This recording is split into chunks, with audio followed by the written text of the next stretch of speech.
Good morning guys, Teacher A here and welcome to Gurong Pinay sa Amerika. So for today, nasa pagpapatuloy pa rin tayo ng lesson about radicals. This time, ang pag-aaralan natin ay operations on radicals. Kapag sinabing operations, that means paano ba mag-add, mag-subtract, multiply, mag-divide ng radicals. Kasi lahat yon ay pag-aaralan natin sa learning task number 1. Okay? So, learning task number 1, ang sabi, make each pair of radicals similar by reducing the radicand. So, kapag sinabing similar radicals, that means same index and same radicand. Kasi sa law of radicals, hindi natin pwedeng i-add or i-subtract yung radicals kapag hindi sila similar. So, yun ang gagawin natin sa learning task number 1. Let's start with number 1. So, ang given natin ay square root of 3 and square root of 27. So, pareho silang naka-square root na. So, that means, i-reduce na lang natin yung radicand. Okay? So, 3 to, wala namang square root of 3. And prime number na yung 3. So, that means, si 27 yung iibahin natin. So, bibigyan ko kayo ng clue.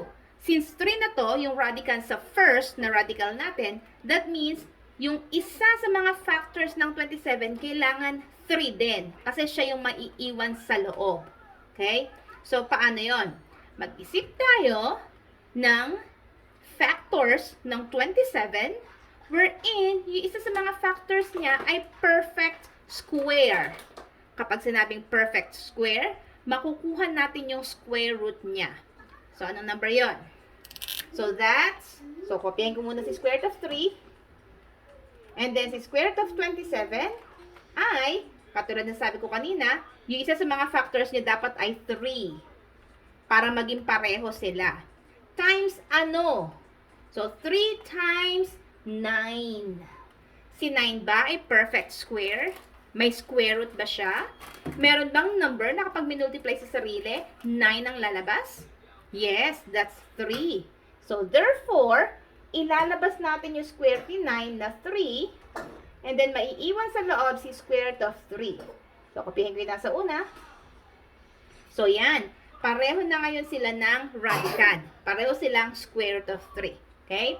So, since okay na siya, kasi yung susunod na learning task is pag-add, pag-subtract, kunin na natin yung sum and difference niya. Isama na rin natin yung product tsaka yung quotient. So, letter A, sum.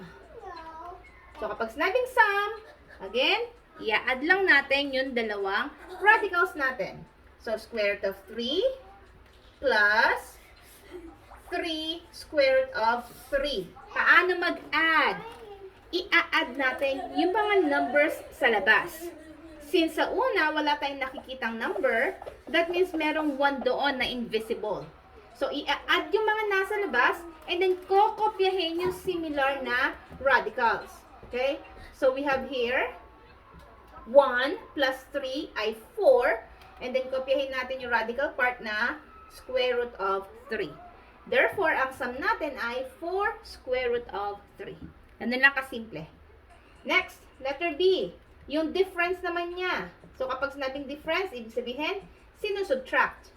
So, yung instruction is, isusubtract yung first from the second.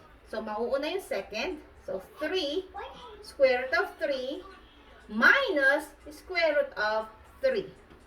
So, sa sum, kahit magkabaligtad, walang problema. Pero sa difference, malaki yung magiging problema pag nagkabaligtad yung given nyo. Okay? So, katulad kanina, isusubtract natin yung mga numbers na nasa labas ng radical sign. So, meron tayong 3 rito, minus, wala tayong nakikitang number. That means merong 1 doon na invisible. So, 3 minus 1 ay 2. And then, kopyahin yung radical part na square root of 3. So, therefore, the answer is 2 square root of 3. Okay? Next, letter C. Product. Product, yun yung answer sa multiplication. So, paano mag-multiply? Multiply natin yung dalawa. We have 3 square root of 3 times square root of 3. So, ganun din. I-multiply mga numbers sa labas. This time, hindi natin kokopyahin yung radical part. I-multiply din natin sila. So, paano yon? So, 3 times 1 ay 3. And then, square root of 3 times square root of 3, kakapihin lang natin yung square root. And then, 3 times 3 ay 9. Now, meron bang square root ang 9? Yes. So, that's 3. So, 3 times, ang square root ng 9 ay 3. Kapag minultiply yung dalawa, that will give us 9.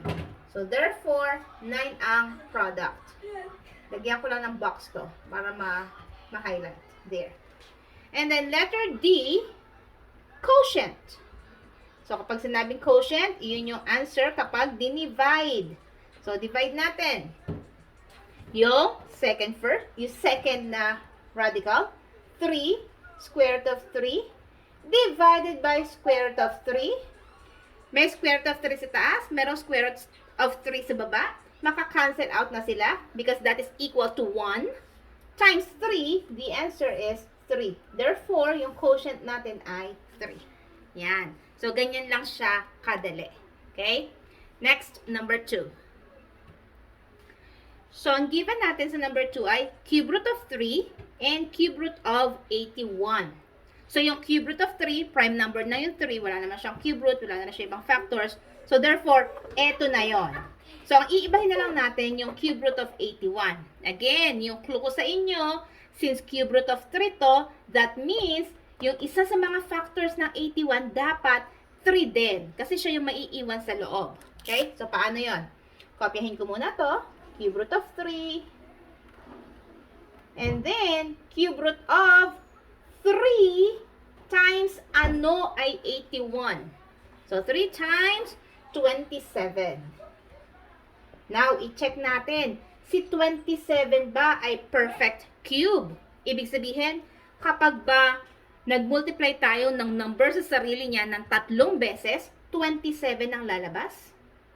Yes, that's 3. Kasi 3 times 3 ay 9 times 3 ay 27.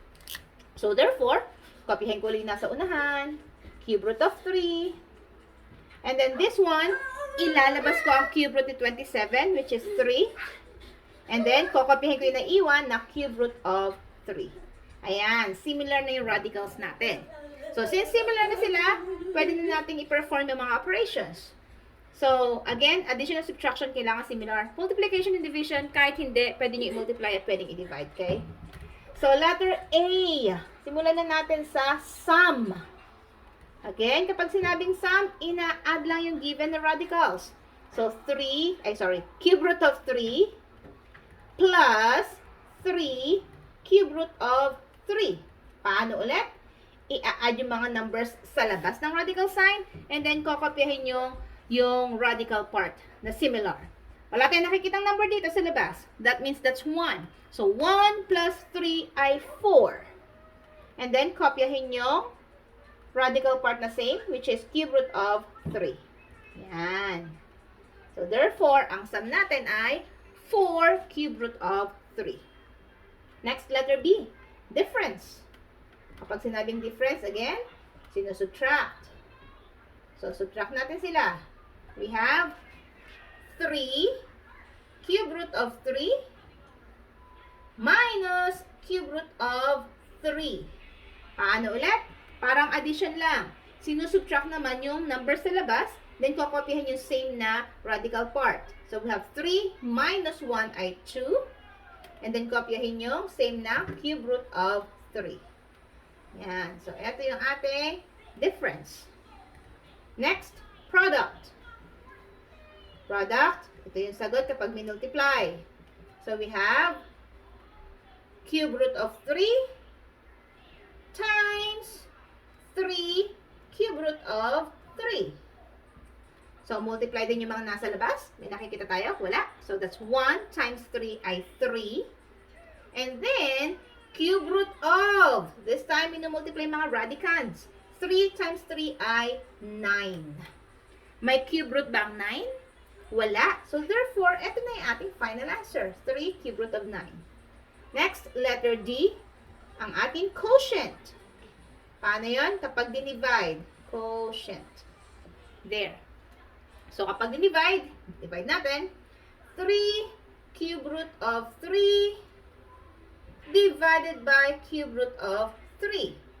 So, si cube root of 3 tsaka si cube root of 3, parehong nasa taas at nasa baba. Maka-cancel out na siya because that's 1 times 3. The answer is just 3. Okay? Next, gagawin ko na yung last one, number 3, kasi yung iba, pwede nyong sundan na lang yung ating examples 1, 2, 3 para masagot yung remaining numbers. Okay? So, last number 3. So, ang given natin ay square root of 20 and square root of 80. So, si 20, ito na ba yun? Hindi pa. Kasi si 20, pwede ba siyang i-factor out na kung saan yung isa sa mga factors niya ay perfect square. Kasi si 20, hindi siya prime number. Yun ang kauna-unahan yung tingnan. Prime number ba siya? Hindi. Kung hindi siya prime number, that means pwede siyang i-factor out. Na baka, ang isa sa mga factors niya, pwedeng kunin yung root. Okay? So, since we are talking of square root, ano yung mga factors ng 20 na kung saan yung isa sa mga factors niya ay perfect square. So, 20, factor out natin. So, 20 ay 10 times 2. Meron bang number kapag minultiply sa sarili, tanang lalabas? Hindi. What about 2? Hindi din. So, pwede rin siyang 4 times 5. Ang 4 ba, may number na kapag minultiply sa sarili, 4 ang lalabas? Yes. 2 times 2 ay 4. So, therefore, ito yung hinahanap nating factors ni 20. So, square root of 4 times 5. Now, si 80 naman. Again, ito yung isa kong clue sa inyo, yung kanina pa sinasabi. Since si 4 ang ilalabas natin, may square root kasi siya, si 5 ang maiiwan, that means, ang isa sa mga factors ni 80 ay 5 din. Okay? 5 times ano ay 80, na kung saan yung number na yun ay perfect square. Okay? That's 16. 5 times 16 ay 80. At si 16, parang si 4 ay perfect square.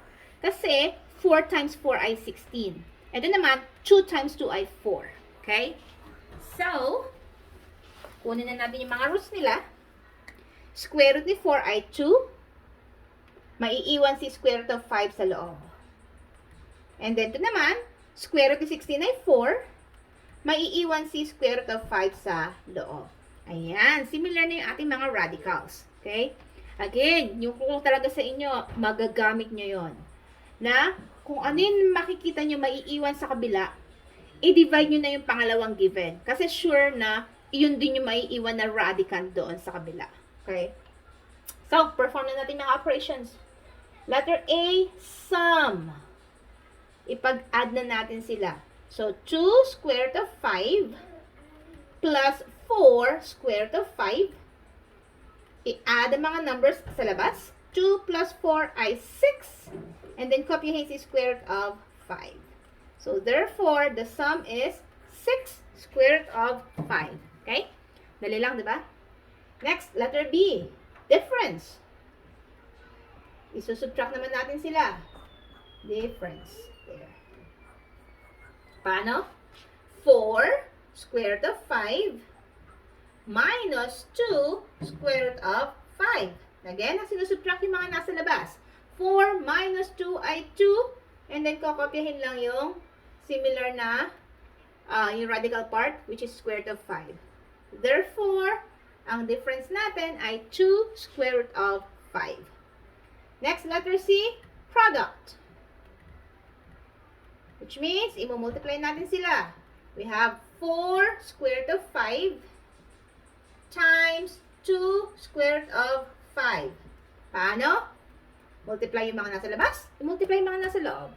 4 times 2 ay 8. And then, square root of 5 times 5 ay 25. So, ito na ba yung final answer? Not yet. Kasi si 25, meron siyang square root, which is 5. So, simplify natin. 8, kinapya ko, times, ilabas natin ang square root ng 25, which is 5. And that will give us 40. So, therefore, yung product nila ay 40. Kasi 8 times 5 ay 40. Okay? And the last one, ang ating quotient. I-divide natin ang ating mga radicals. So, we have here 4 square root of 5 divided by 2 square root of 5. Similar ang ating radicals. So, makakancel out sila. I-divide yung mga numbers. 4 divided by 2, that will give us 2. So, therefore, the quotient is 2. Yan. So, nasagutan natin yung mga numbers 1 to 3 na magagamit nyo para sagutan pa yung remaining numbers sa inyong module. Okay? So, that's it for today. So, kung natuto kayo sa ating lesson, kindly give me a like para share to ni YouTube sa iba. And I'm inviting you, kung kayo ay bago sa aking channel, to please subscribe kay Teacher A, Gurong Pinay sa Amerika, and also pakilike ang aking FB page with the same name. And I assure you, hindi kayo magsisisi na maging member ng ating malaking community. Okay? That's it for today. See you in my next video. Paalam!